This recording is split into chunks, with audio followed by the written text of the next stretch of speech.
시청자 여러분 안녕하십니까? VOA 모닝뉴스입니다.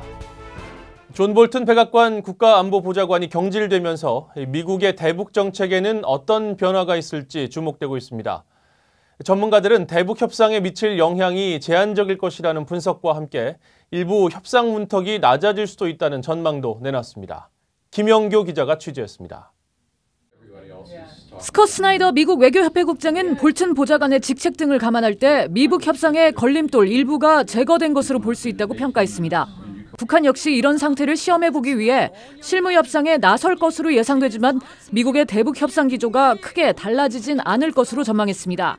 I don't necessarily expect the U.S. position to change dramatically as a result of National Security Advisor Bolton's removal from the White House. And the reason for that is that there's going to be increasing concerns that a restraint has been removed.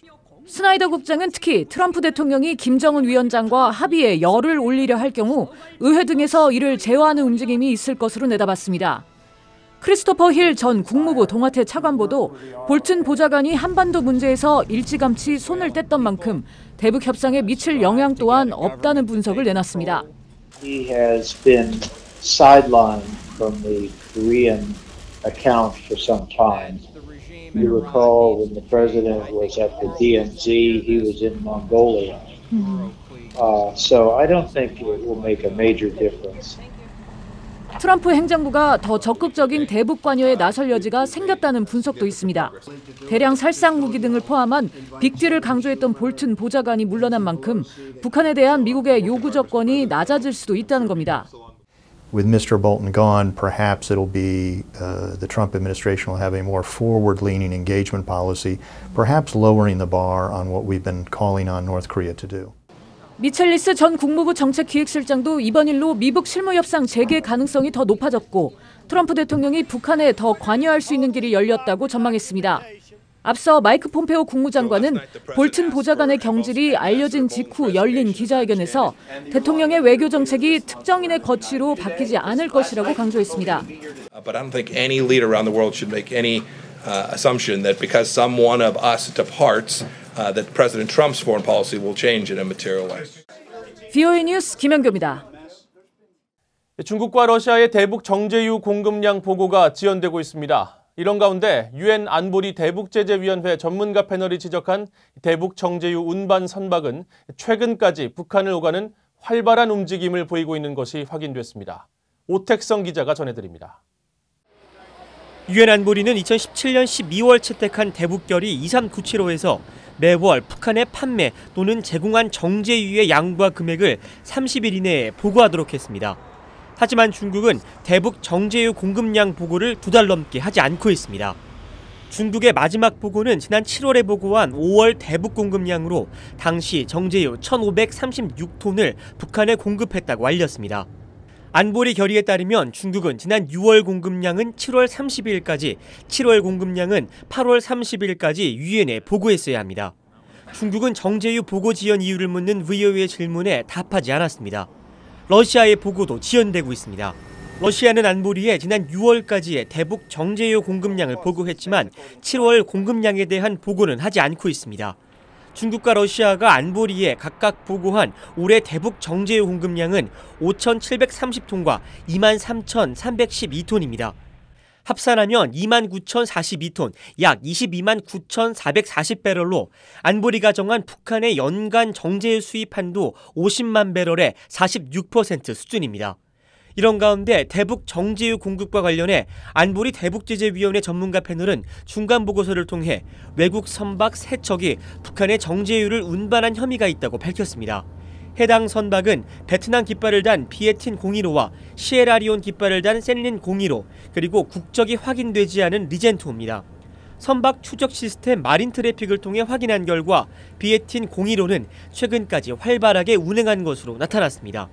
이 선박은 전문가 패널이 북한의 정제유를 운반했다고 지적한 2월 26일 이후 북한 남포항 인근 서해에서 포착됐습니다. 비에틴 015는 이후 계속 남하해 지난 7월 타이완을 지났고 지난달 18일에는 싱가포르항 앞에서 AIS 신호가 잡혔습니다. VOA 뉴스 오택성입니다. 서해 북방 한계선 NLL에 위치한 섬 함박도가 한국 땅이냐 북한 땅이냐를 놓고 한국에서 논란이 일고 있습니다. 미국의 군사 전문가들은 현지에 들어선 북한 군 시설이 미국의 방어 전략에도 영향을 준다면서 한국 정부에 보다 단호한 대응을 주문했습니다. 함지하 기자가 보도합니다. 브루스 베넷 랜드 연구소 선임 연구원은 10일 BOA에 한국 군 당국이 서해 북방 한계선 NLL 인접 지역에 들어선 북한 군사 시설의 의미를 축소하고 있다고 지적했습니다. 또 북한이 실제로 방사포 등을 함박도에 배치할 경우 과거와 달라진 위협에 대처해야 하는 미국의 한반도 방어 전략에도 영향을 미치게 될 것이라고 지적했습니다. There are some changes there. There are some threats there that we would not have perceived in the past that the U.S. is going to have to pay attention to.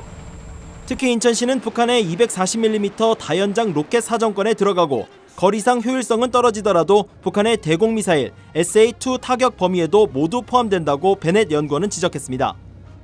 한국 국방부는 한국 행정구역이 부여된 이 섬에 북한군 관련 시설이 들어섰다는 언론의 보도가 나오면서 논란이 일자 함박도를 NLL 북쪽에 위치하고 있는 도서로 규정했습니다. 그러면서 현지에 레이더 등 감시 초소 수준의 시설이 있지만 장사정포 등 확인은 없다고 밝혔습니다. 베넷 연구원은 그러나 관할권 논란이 있는 데다 한국과 주한미군의 안보를 위협할 수 있는 지역을 한국 군 당국이 너무 소홀히 다루고 있다고 지적했습니다.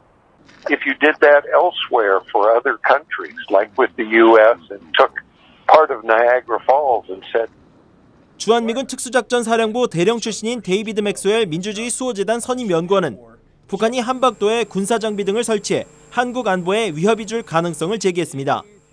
There's a lot of opportunity for North Korea to impact South Korean security by putting a military detachment on this island. Such things as dummy transponders, communications jamming, and of course the worst case, a surface-to-air missile shoulder-fired that would take down any kind of aircraft. 맥스웰 연구원은 한국 국방부가 이런 가능성을 대수롭지 않게 묘사하는 것이 걱정스럽다며 한국이 자국의 안전을 지키는 데 소극적인 모습을 노출하면 미국과의 협상에서도 더 많은 방위비 분담을 요구받을 수 있다고 지적했습니다. BOA 뉴스 함지아입니다.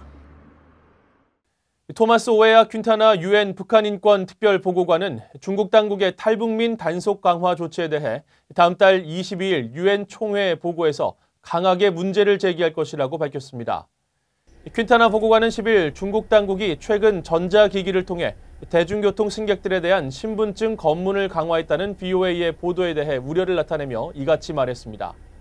그러면서 중국 당국의 조치가 얼마나 방대하게 진행되는지 추가 확인이 필요하지만 적법한 체류 증명서가 없는 탈북민들은 이 조치로 체포와 강제 묵송될 위험이 더 커질 것이라고 덧붙였습니다.